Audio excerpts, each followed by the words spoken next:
உருவாய் அருவாய் உளதாய் இலதாய் மறுவாய் மலராய் மணியாய் ஒளியாய் கருவாய் உயிராய் கதியாய் விதியாய் குருவாய் வருவாய் அருள்வாய் குகனே குருவாய் வருவாய் அருள்வாய் குகனே என் தாயும் எனக்கருள் தந்தையும் நீ சிந்தா குலம் மானவை தீர்த்தினையாள் கந்தா கதேர் வேலவனே உமையாள் மைந்தா குமரா மறைநாயகனே மைந்தா குமரா மறைநாயகனே. திருச்சிற்றம்பலம்.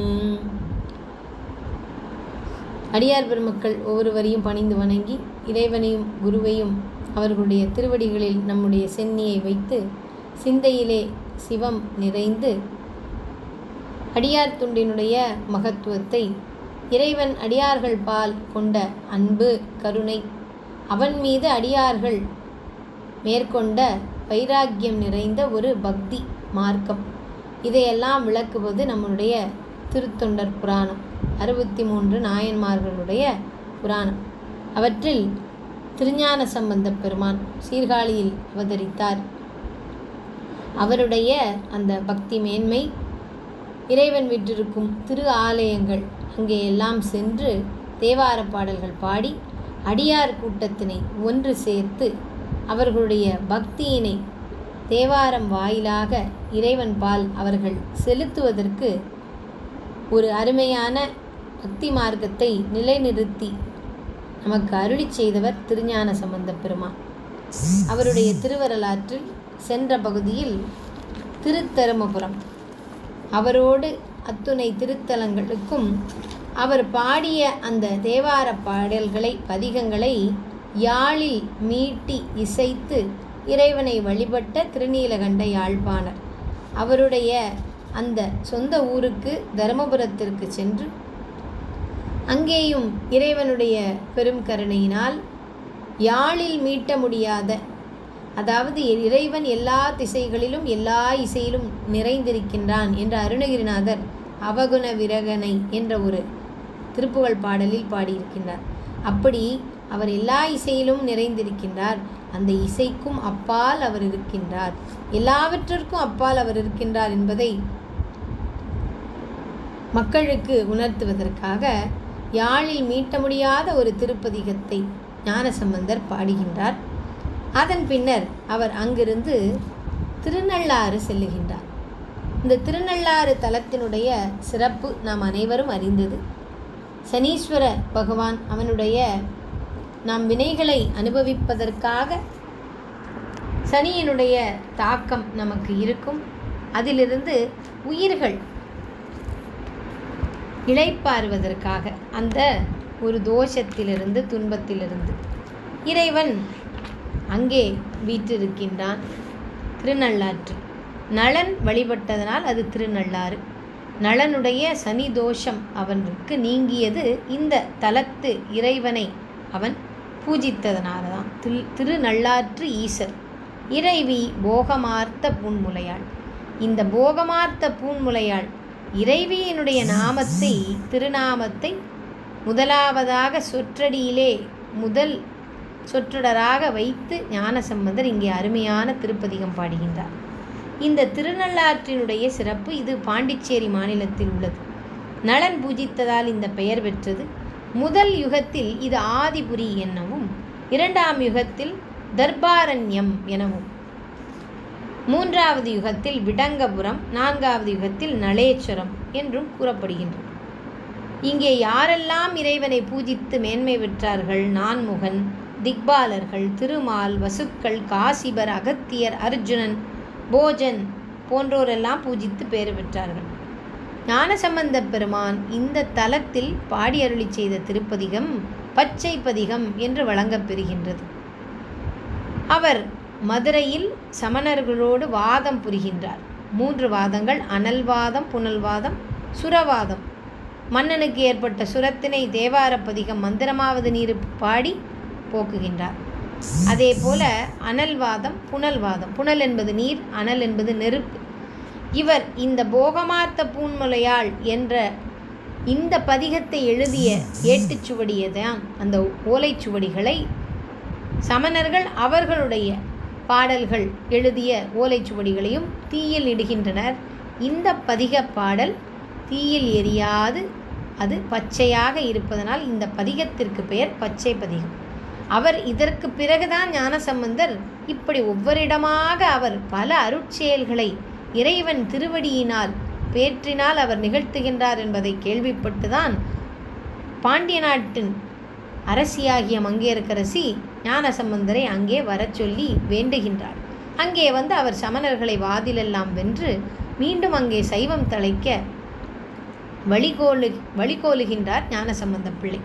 அப்படி இந்த பதிகம் அதனால் பச்சை பதிகம் என்று பெயர் வருகின்றது. இந்த தேவார பதிகம் முழுவதும் அன்னையினுடைய சிறப்பினை, அன்னையினுடைய திருநாமங்களை ஞானசம்பந்தர் ஒவ்வொரு பாடலிலும் பாடியிருப்பார். பொதுவாக தேவாரங்கள் சிவனை பரம்பொருளாக கொண்டு பாடப்பெற்றது.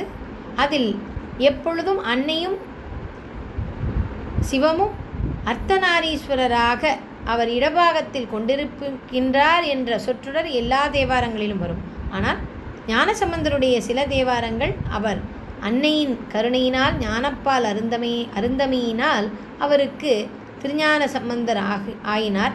அதனால் அன்னைக்கு செல்ல பிள்ளை. அதனால் அன்னையை அவர் முன்னிறுத்தி வெளிப்படையாக சக்தியை சில தேவார பதிகங்களில் பாடியிருப்பார். அதில் இது ஒரு பதிகம்.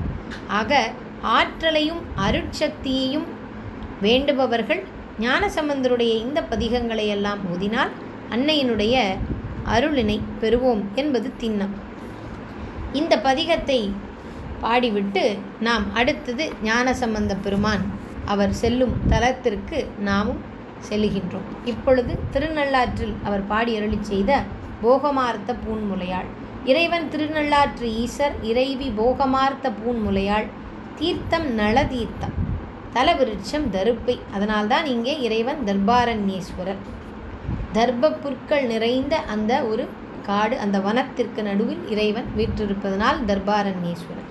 திருச்சிற்றம்பலம்.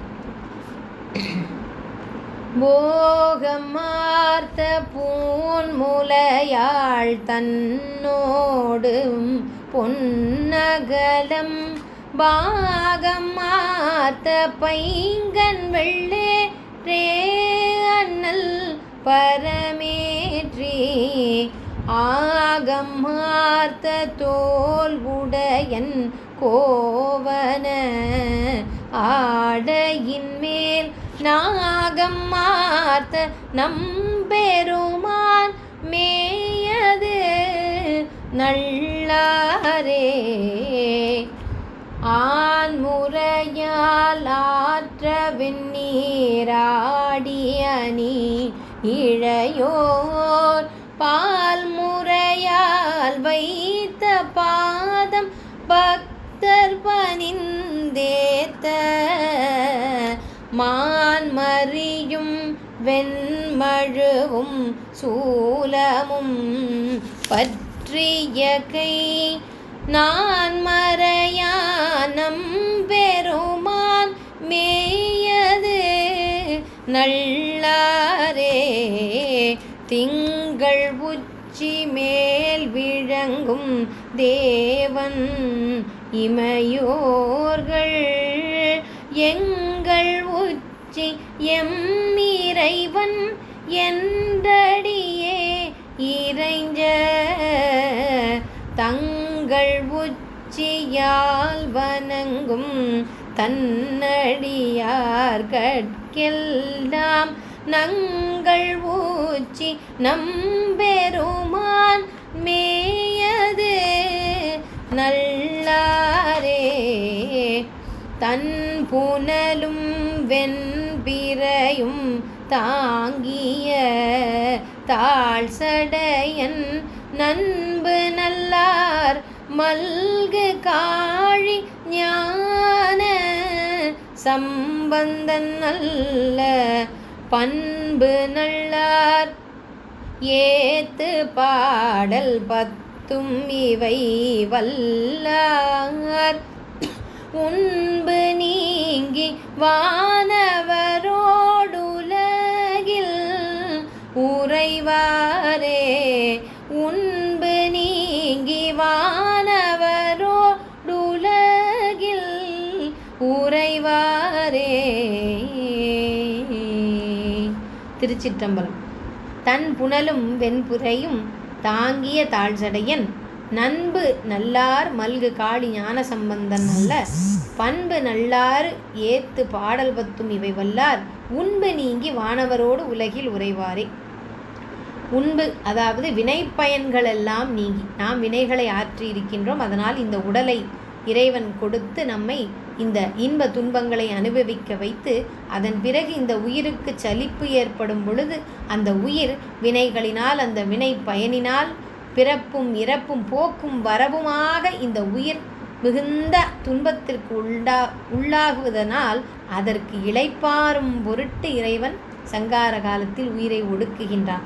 அப்படி இந்த வினை பயனெல்லாம் நீங்கும் பொருட்டு விண்ணோர்களோடு நீங்கள் எல்லாம் விளங்குவீர்கள். இந்த காளி ஞான சம்பந்தன் பாடிய இந்த 10 பாடல்கள். தன்மை கொண்ட கங்கையையும் வெண்மையான பிறையையும் அணிந்திருப்பவராம். கங்கை எப்படிப்பட்டவளாம்? தன்மை கொண்டவள். ஆனால் அவள் எப்படி அவளுடைய அந்த வெள்ளப்பெருக்கு நேரடியாக பூலோகத்தில் அந்த பூலோகமானது அதை தாங்காது என்பதனால் இறைவன் தன்னகத்தே அவளை தாங்கிக் கொண்டான். அதனால் அவள் தன்மை உருந்தியவளானால் அப்படிப்பட்ட கங்கையானது நமக்கு இன்றைக்கும் மகாநதியாக நமக்கு அருள் பாலிக்கின்றாள் கங்காதேவி. அப்படிப்பட்ட கங்கையையும் வெண்மையான பிறையையும் அணிந்திருப்பவர் பெருமான். அப்பிரானை போற்றி நட்பின் மிக்க நல்லோர் மிகுத்து வாழும் காளிப்புது. நட்பு என்பது அன்பு. அத்தகைய அன்பு நிறைந்த நல்லோர்களெல்லாம் காளியில் சீர்காழியில் வாழ்கின்றார்கள். அத்தகைய அந்த காளிக்கு பதியாக அந்த அடியார்களை வழிநடத்தும் தலைவன் பொறுப்பை எனக்கு இறைவன் கொடுத்திருக்கின்றான். அதனால் நான் காளிக்கு பதி. பொறுப்பினை ஏற்பது என்பது அவ்வளவு எளிதான காரியம் அல்ல. அப்படிப்பட்ட ஒரு பெரிய பொறுப்பினை இந்த சிறு குழந்தைக்கு, அதாவது உருவத்தினால் சிறு குழந்தையாக இருந்த ஞானசம்பந்தருக்கு இறைவனும் இறைவியும் கொடுத்தார்கள். அதனால் அவர் காளிக்கு பதியானார். ஞானசம்பந்தன் நற்பண்பின் சிகரமான நல்லாற்றில் எழுந்தருளிய பெருமானை பாடிய இந்த திருப்பதிகத்தினை ஓத வல்லவர்கள் இப்பிறப்பில் அடைதற்குரிய வினையின் பயன் நீங்க பெற்று விண்ணோர்களுடன் அவ்வுலகில் விளங்குவார்கள் என்று ஞானசம்பந்தர் நமக்கு திருநாள்ளாற்று பதிகத்தில் அருளுகின்றார். இப்பொழுது திருத்தருமபுரத்திலிருந்து திருநள்ளாறு வந்தார். போகமார்த்த பூமுலையாள் இந்த பச்சை பதிகத்தை பாடுகின்றார் ஞானசம்பந்தர். இதன் பிறகு ஞானசம்பந்த பெருமான் இங்கே வருகின்றார். அவர் திருச்சாத்தமங்கைக்கு வருகின்றார். திருச்சாத்தமங்கை என்னும் மூதூருக்கு வருகின்றார். இந்த திருச்சாத்தமங்கை இந்த தலமானது திருநீலநக்க நாயனார் அவருடைய பிறந்த ஊர். அவர் அங்கேதான் உரைகின்றார். திருநீலநக்க நாயனாரினுடைய வரலாற்றில் நாம் இந்த நிகழ்வினை நாம் சிந்தித்திருக்கின்றோம். அதனால் இதை சுருக்கமாக இதை மீண்டும் அடியார்களுக்கு விண்ணப்பம் செய்கின்றேன். திருநீலநக்க நாயனார் தம் ஊருக்கு ஞானசம்பந்த பெருமான் வருவதை கேள்விப்பட்டு மிகுந்த ஆனந்தத்துடன் அந்த ஊர் முழுவதையும் தன்னுடைய மாளிகையையும் அவ்வளவு அழகாக தோரணங்களோடு வாழைக்கன்றுகளோடு அதனை எல்லாம் கமுக மரங்களையும் கட்டி கலசங்களில் தூப தீபங்களை எல்லாம் ஏற்றி வைத்து அடியார்களோடு வந்து முறைப்படி ஞானசம்பந்த பெருமானை வரவேற்கின்றார், எதிர்கொள்கின்றார். எல்லோருமாக சேர்ந்து அங்கே வீற்றிருக்கும் அயவந்திநாதர் அந்த திருக்கோயிலுக்கு சென்று இறைவனை வணங்கி துதிக்கின்றார். ஞானசம்பந்த பெருமான் திருநீலநக்க நாயனாரின் வீட்டுக்கு வருகின்றார். அங்கே திருநீலகண்ட யாழ்ப்பாணரும் அவரோடு வருகின்றார்கள். எல்லோருக்கும் அன்போடு விருந்து அளித்தார் திருநீலநக்கர். பின்பு திரு அமுது செய்த பிறகு அன்றிரவு அங்கேயே ஞானசம்பந்தர் திருநீலநக்க நாயனாரின் இல்லத்தில் அங்கே தங்குகின்றார். அப்பொழுது வேதிகைகள், அதாவது வேள்வித்தீ வளர்க்கும் அந்த மாடத்திலேயே ஒரு இடத்தை பாணர் பரம்பரையைச் சேர்ந்த யாழ்ப்பாணருக்கும் அவருடைய மனையாளாகிய மதங்க சூளாமணிக்கும் அங்கேயே படுத்துறங்குமாறு மரியாதை செய்து உபசரிக்கிறார் திருநீலநக்க நாயனார். திருஞான சம்பந்த பெருமான் கேட்டுக்கொண்டதற்கு இணங்க இந்த திருநீலநக்க நாயனார் அயவந்திநாதரை நாள்தோறும் நித்தியப்படியாக அங்கே சென்று இறைவனுக்கு அபிஷேகம் செய்து அத்துணை ஆச்சாரத்துடன் அர்ச்சனையும் செய்து அபிஷேகம் செய்து வழிபடுபவர். அப்படி செல்லும் பொழுது ஒரு நாள் இறைவனுடைய சிவலிங்க திருமேனி மீது ஒரு சிலந்தி இருக்கும். உடனே இவருடைய மனையாள் அந்த சிலந்தியானது இறைவனுடைய திருமேனி மீது இருப்பதை கண்டு பதைத்து அவளுடைய அந்த வாயினால் ஊதுகின்றாள். உடனே இறைவன் மீது அவளுடைய எச்சில் பட்டு அது ஒரு அபச்சாரமாக ஆனது என்று திருநீலநக்க நாயனார் மிகுந்த கோபம் கொண்டு தன்னுடைய மனையாளை தன்னுடைய இல்லத்தில் விட்டு வெளியே செல்லும்படி கோபத்தில் சொல்லிவிடுகின்றார். உடனே இவர் கோயிலிலிருந்து வீடு திரும்பி அங்கே உறங்கிக் கொண்டிருக்கும் பொழுது இறைவன் இவருடைய கனவில் சிவலிங்க திருமேனியானது எந்த ஒரு இடத்தில் சிலந்தி இருந்ததோ அந்த இடத்தில் மட்டும் அந்த லிங்க திருமேனிக்கு எந்த ஒரு அபாயமும் ஏற்படவில்லை. மற்ற இடங்களிலெல்லாம் அந்த லிங்க திருமேனியின் மீது பொக்களங்கள் இருந்ததாக இறைவன் கனவில் காட்சி கொடுக்கின்றார் திருநீலநக்க நாயனார். அதாவது அன்பு மீதூர இத்தகைய காரியத்தை அவருடைய மனையாள் செய்தமையை இறைவன் உணர்த்தி அதை யாம் குற்றமாக பார்க்கவில்லை, குணமாக பார்த்தேன் என்பதை நாயனாருக்கு உணர்த்தினார் அயவந்திநாதர். அத்தகைய சிறப்புடையவர் திருநீலநக்க நாயனார். தன்னுடைய மனையாள் அவர் வேதியர் குலத்தைச் சேர்ந்தவர், இத்தனை ஆச்சாரங்களை அனுஷ்டிப்பவர். யாழ்ப்பாணர் ஞானசம்பந்தரோடு வந்தவுடன் அவரை அடியாராக பாவித்து ஞானசம்பந்தர் கேட்டுக்கொண்டதற்கிணங்க மனதில் எந்த ஒரு வேற்றுமை விகாரமின்றி அந்த வேள்வி விளர்க்கும் மாடத்திலேயே அருகில் அவருக்கும் ஒரு இடம் கொடுத்து உறங்கச் செய்திருக்கார். தெய்வச்சேக்கிழார் இதை பற்றி சொல்லும் பொழுது, அன்றைய அந்த நள்ளிரவில் அந்த வேதிகை உள்ள அந்த வேள்வி தீயானது சுடர்விட்டு பிரகாசித்ததாம். அத்தனை பேரும் சிவனடியார்களாக சிவபக்தியில் உயர்ந்தவர்களாக இருந்தார்கள் என்பதையெல்லாம் எடுத்து சொல்லும் இந்த நிகழ்வு. அப்படி அன்றைக்கு ஞானசம்பந்த பெருமானை திருநீலநக்க நாயனார் உபசரித்து திருஅமுது செய்வித்து அன்றிரவு அங்கு தங்கினார். மீண்டும் ஞானசம்பந்தர் அவருடைய சிவ யாத்திரையை தொடங்குகின்றார். இப்பொழுது ஞானசம்பந்தர் வருவது திருக்கீழ்வேளூர் என்ற ஒரு தலத்திற்கு. இந்த திருக்கீழ்வேளூர் என்ற தலம் இருக்கின்றதே, இந்த தலத்தை பற்றி ஒரு சிறப்பு, அதாவது இது முருகப்பெருமான் வழிபட்ட தலமாம் இந்த திருக்கீழ்வேளூர். இங்கே இறைவன் கேடிலியப்பர் என்ற திருநாமத்தோடு, அதாவது நமக்கு ஏற்படும் அத்துணை கேடுகளையும் தோஷங்களை நீக்குபவராக கேடிலியப்பர் இங்கே விளங்குகின்றார். இறைவி வனமுலை நாயகி. இது பாடல் பெற்ற தலம். இங்கே ஞானசம்பந்தர் வந்தார், தேவாரப்பதிகம் பாடுகின்றார். இந்த தலம் திருவாரூரிலிருந்து நாகப்பட்டினம் செல்லும் வழியில் இருக்கின்றது. இந்த தலத்தினுடைய வரலாறு, திருப்பார்கடலை கடைந்த பொழுது அந்த அமிர்த துளியானது இரண்டாக பிரிந்ததாம். அப்படி பிரிந்து அது வடக்கிலும் தெற்கிலும் விழுந்ததாம். வடக்கில் இந்த அமிர்த துளி விழுந்த இடம்தான் வடபத்ரி ஆரண்யம். மற்றொரு துளி தென்புறத்தில் விழுந்ததாம் நம்முடைய தேசத்தில். அதுதான் இலந்தை வனமாகி தென்பத்ரி ஆரண்யம் என்று வழங்கப்படுகின்றதாம். பத்ரி என்பது இலந்தை.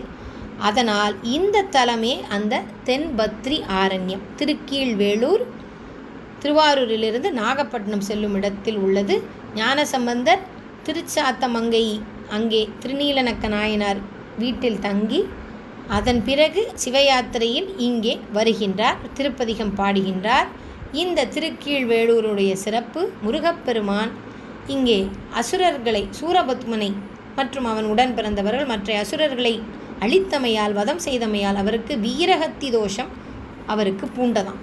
அதனால் அந்த தோஷம் நீங்கும் பொருட்டு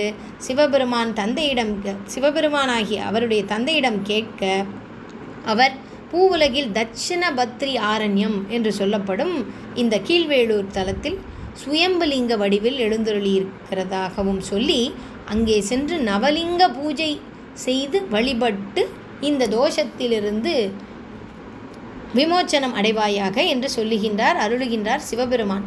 அதனால் அந்த ஆணைப்படியே முருகன் வந்து இந்த தலத்தில் தன்னுடைய வேளால் பூமியை பிளந்து தீர்த்தம் உண்டாக்கினாராம். பின்பு இந்த கீழ்வேளூரின் 8 திசைகளிலும் உள்ள கோயில், ஒரு லிங்கம் கீழ்வேளூரில் உள்ள சுயம்புலிங்கம், அங்கே பூஜை செய்கின்றார். மற்ற 8 லிங்கங்கள் எங்கே எல்லாம் இருக்கின்றது? கடம்பனூர், ஆழியூர், இளங்கடம்பனூர், பெருங்கடம்பனூர், கடம்பர வாழ்க்கை, வல்லமங்கலம், பட்டமங்கலம், சொட்டால் வண்ணம், ஓதியத்தூர் ஆகிய இந்த 9 ஊர்களிலும் நவலிங்கங்களை பிரதிஷ்டை செய்கின்றார் ஞானசம்பந்த முருகன்.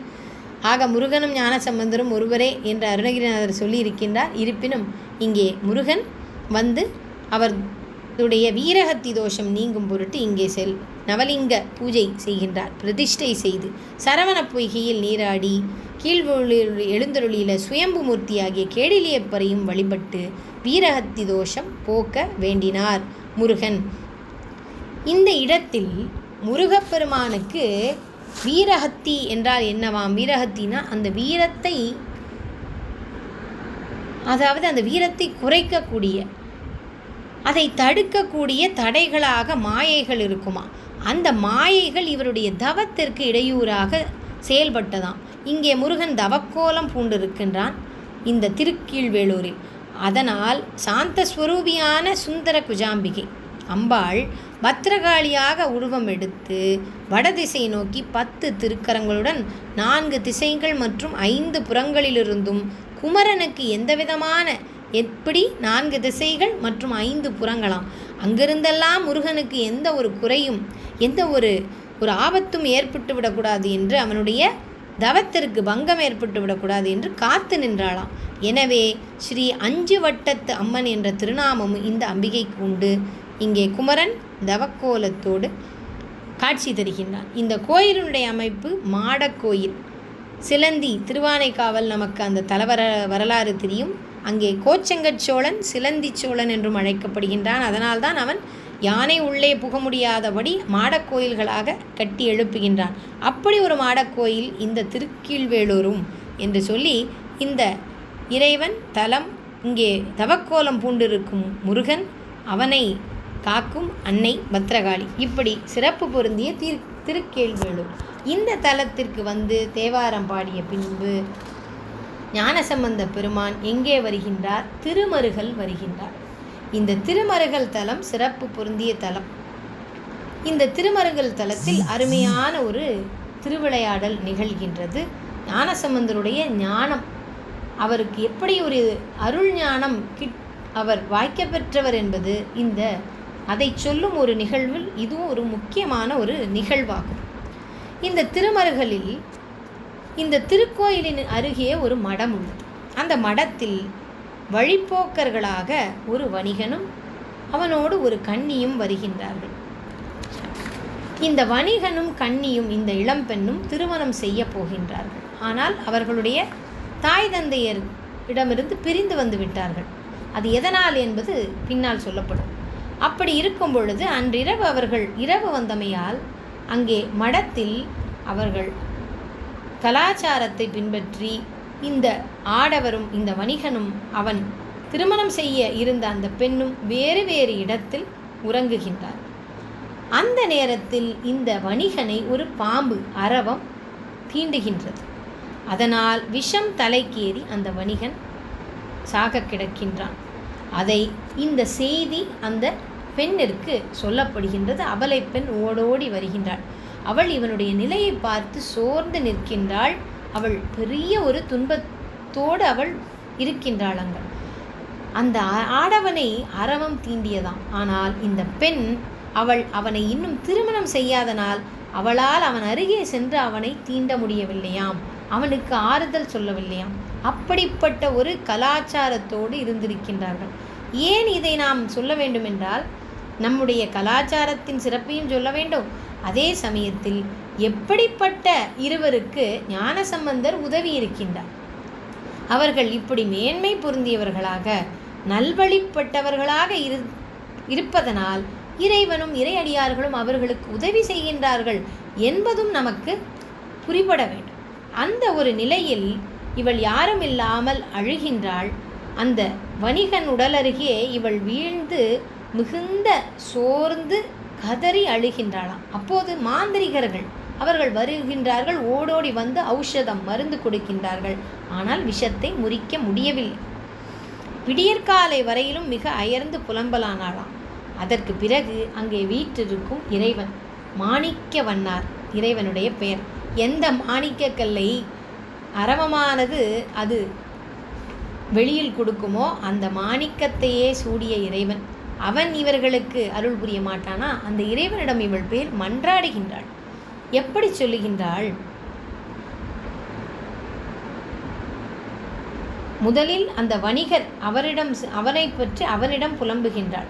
என் தாயையும் தந்தையும் பிரிந்து உன்னையே கதி என்று கொண்டு உன்னோடு வாழ்வதற்காக வந்தேன். ஆனால் நீ பாம்பு தீண்டி இப்படி வீழ்ந்து விட்டாய். என்னை உயிரோடு விட்டுவிட்டு நீ சென்று விட்டாய். இனி நான் என் செய்வேன், எப்படி வாழ்வேன் என்று புலம்பிவிட்டு திக்கற்றவர்களுக்கு தெய்வமே துணை என்று மாணிக்கவண்ணாருடைய சன்னதியில் சென்று வேண்டுகின்றாள், புலம்புகின்றாள். எப்படியெல்லாம் இறைவனை துதிக்கின்றாள் அவள். ஆண்டவனே, அடியார்களான தேவர்களை காப்பதற்காக பார்க்கடலில் எழுந்த நஞ்சை உண்ட அமுதம் போன்றவனே. அமுதத்தை பிறருக்கு கொடுத்து விட்டான் இறைவன். ஆனால் அவன் நஞ்சை உண்ட அமுதம் போன்றவன் என்று சேக்கிழார் எழுதியிருக்கின்றார். இந்த பெண் சொன்னதாக திருமாலும் பிரம்மனும் அறிய உண்ணாத ஜோதி பிளம்பாக வீற்றிருக்கின்றான். சுட்டு எரித்த வெந்த பொடியை ஆக்கினாய், மன்மதனை சுட்டெரித்தாய். ஆனால் அவனுடைய மனையால் ரதி வேண்டியதுக்கு இணங்க மீண்டும் அவனுக்கு உயிரை கொடுத்தாய். மார்க்கண்டேயருக்கு அருள் பாரித்தாய். அவனுடைய உயிரை எடுக்க வந்த அந்த யமதர்மன், அந்த யமதர்மராஜனை காலனை உன்னுடைய திருவடியினால் உதைத்து தள்ளினாய். அத்தகைய திருவடிகள் உடையவனே, மதியை உடைய செஞ்சடையோனே. மதி என்பது பிறைச்சந்திரனும் அதுதான். அறிவு பொருளாக, அறிவாக, சித்தாக இருக்கும் இறைவன் அவன் செஞ்சடையோன், மருகனுடைய பெருமானே, மருகல் திருமருகலின் பெருமானே என்று சொல்லி இந்த விஷத்தின் கொடிய வேகம் இவரை விட்டு நீங்கும்படி, நான் கரையேறும்படி விடம் நீங்க வேண்டுமாம், நான் கரையேற வேண்டும் என்று அழுது புலம்பி நீ அருள வேண்டும் என்று கேட்கின்றாள். சிவபெருமானை சிந்தித்து அங்கேயே ஏங்கி அழுது நிற்கின்றாள். இவளுடைய அழுகல், அந்த அழுதல், அந்த புலம்பல் அங்கே வந்திருக்கும் ஞானசம்பந்த பெருமானுடைய செவிகளில் விழுகின்றது. அவர் பெருமானை வணங்க வருகின்றார். அவர் திருச்செவியில் விழுந்தவுடன் கருணைக்கடலாகிய காளிவள்ளலார் அந்த கன்னியின் துயர் தீர்க்க அவளிடம் நடந்தவற்றை கூறு என்று கேட்கின்றார். அந்த பெண் தத்தளிக்கின்றாள் துயரத்தினார். நீ சிறிதும் பயப்படாதே, இங்கே நிகழ்ந்ததுதான் என்ன என்று கேட்கின்றார். கண்ணீர் சொரிய அவள் சொல்லுகின்றாள், அடிகளே, இவளுடைய என்ன காரணத்தினால் இவனை திருமணம் செய்ய முடிவு செய்தாள் என்பதை சொல்லுகின்றார். இவளுடைய ஊர் வைப்பூர். அந்த வைப்பூரில் அந்த ஊரின் தலைவனாக இருப்பவன் தாமன், அவன்தான் இவளுடைய தந்தை. அவனுக்கு 7 பெண் குழந்தைகளாம், பெண்டிர். அந்த 7 பெண்டிர்களில் ஒவ்வொருவராக, இந்த வணிகன் யார், அவனுக்கு மருமகன் முறையாம். அதனால் இந்த 7 பெண்டிரையும் ஒருவராக முதல் பெண், 2வது, 3வது என்று ஒவ்வொருவரையும் இந்த வணிகன் அரவம் தீண்டி இங்கே கிடக்கின்றானே அவனுக்கு மனம் முடித்து கொடுப்பதாக சொல்லி ஆனால் வேறு ஒவ்வொருவரையும் திருமணம் செய்து விட்டான் அந்த தாமன் என்ற இந்த பெண்ணினுடைய தந்தை. இதை பார்த்தவுடன் இந்த பெண் இந்த ஆடவன் மீது பரிதாபப்பட்டு, அவருக்கும் இவள் உறவு முறைதானே, அதனால் என்ன செய்கின்றாள், மனம் தளர்ந்த இவனுக்காக இவன் மேல் அன்பும் பரிவும் கொண்டு, இவனோடு நான் வந்தேன் என் தாய் தந்தையரை விட்டு பிரிந்து, ஆனால் இவன் பாம்பு தீண்டி இப்படி மாண்டு விட்டான் என்று சொல்லி, இதுதான் என்னுடைய நிலை, என்னுடைய துயரை நீக்க அருள் செய்வீர் என்று சொல்லுகின்றார். உடனே ஞானசம்பந்த பெருமான் அந்த காரிகை பெண், அவளுக்காக கருணையோடு முனைந்து திருவருள் செய்யும்படியாக உயிர்களுடைய மயக்கத்தை நீக்கி அருள் செய்ய அங்கே திருமருகலில் வீட்டிருக்கும் அந்த பெருமானை பாடுகின்றார் ஞானசம்பந்தர். சடையா எனுமால் என்ற ஒரு அற்புதமான திருப்பதிகம். இப்படி பாம்பு உள்ளிட்ட இந்த கொடிய விஷங்கள் அதிலிருந்து நாம் மீள்வதற்கு இந்த பதிகத்தை பாடலாம் என்பது பெரியவர்கள் வாக்கு. இந்த பதிகத்தை பாடி நாம் இன்றைய பகுதியை நிறைவு செய்கின்றோம். திருச்சிற்றம்பலம். தலம் திருமருகல். இறைவன் மாணிக்க வண்ணார், வண்டுவார் குழலி இறைவி. தீர்த்தம் மாணிக்க இலக்குமி தீர்த்தங்கள், தலவிருட்சம் வாழை. திருச்சிற்றம்பலம். பண் இந்தளம். சடையாயனுமால் சரணியனுமால் விடையாயனுமால் வெறுவா விழுமால் மடையார் குவளை மலரும் மருகல் உடையாய் தகுமோ இவள் உள்மெலிவே சிந்தாயனுமால் சிவனேயனுமால் முந்தாயனுமால் முதல்வாயனுமால் கொந்தார் குவளை குலவும் மருகல் எந்தாய் தகுமோ இவள் ஏசரவே ஒலி நீர் சடையில் கரந்தாய் உலகம் பலி நீ திரிவாய் பழியில் புகழாய் மலிநீர் மருகல் மகிழ்வாய் இவளை மெலிநீர் மையள் ஆக்கவும் வேண்டினையே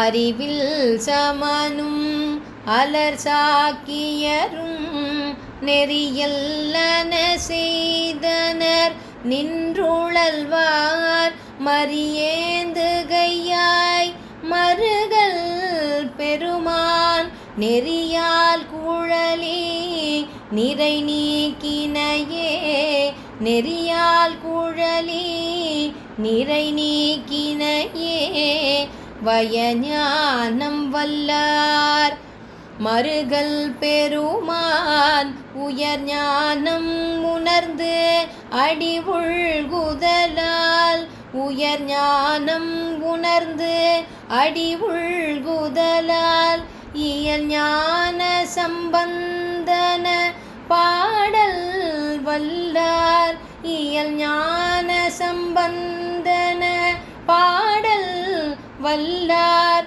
வியஞாலம் எல்லாம் விளங்கும் புகழே வியல் ஞாலம் எல்லாம் விளங்கும் புகழே.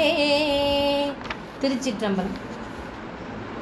சடையா எனுமால் என்ற பதிகத்தில் மடையார் குவளை மலரும் மருகல் இடபவாகனம் உடையவனே சடைமுடி கொண்ட நாதனே உன் திருவடியே சரணம் என்று வெதும்பி துயர் கொள்ளும் இப்பெண்ணின் தாளா துயரை நீக்காயோ மடையார் குவளை மலரும் மருகல் உடையாய் தகுமோ இவள் உள்மெலிவே இவள் துயருற்றிருக்கின்றார் அந்த துயரத்தில் உன்னை பக்தி செய்ய அவள் மறக்கவில்லை அவள் பக்தி செய்தால் அவளுடைய அந்த துன்பம் துயரத்தை இறைவன் அறிந்தான் அதனால் ஞானசம்பந்தருக்கு அங்கே இறைவன் திருவருள் புரிந்தான் அவர் இந்த பதிகம் பாடி அந்த வணிகனை இறைவன் திருவருளால் மீண்டும் அவனை உயிர்ப்பு நிலைக்கு கொண்டு வருகின்றார்.